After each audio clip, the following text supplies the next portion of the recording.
अस्सलाम वालेकुम स्टूडेंट्स, उम्मीद करती हूँ कि आप सब खैरियत से होंगे। स्टूडेंट्स, आज हम पढ़ेंगे आसान कायदा।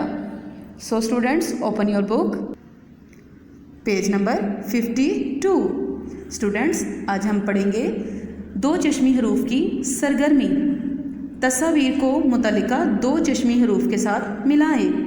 जैसा कि स्टूडेंट्स आप देख सकते हैं, काफ हे दो चश्मी हे को खे को खीरे के साथ मिलाया हुआ है। ख खीरा। इसी तरह हम बाकी हरूफ को उनकी तस्वीर के साथ मिलाएंगे।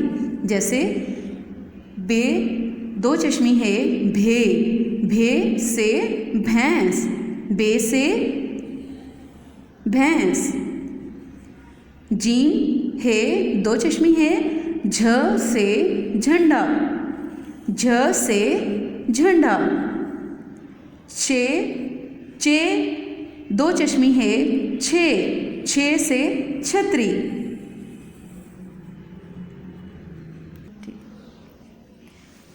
नेक्स्ट इज डाल दो चश्मी है ढ, ढ से ढोल, ड से ढोल।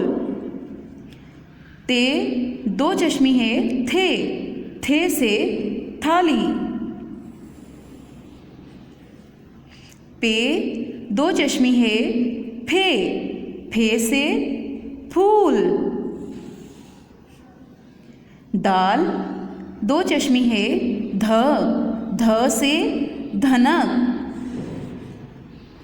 गाफ दो चश्मी है घ से घर। टे दो चश्मी है ठ से ठेला। सो स्टूडेंट्स, आज का हमारा लेक्चर कंप्लीट होता है। इसको बार बार रिपीट कीजिएगा और अच्छी तरह से ज़हन नशीन करके आइएगा। सो स्टूडेंट्स, अपना और अपनी फैमिली का ख्याल रखें। फ़ी मानिल्लाह स्टूडेंट्स, अल्लाह हाफ़िज़।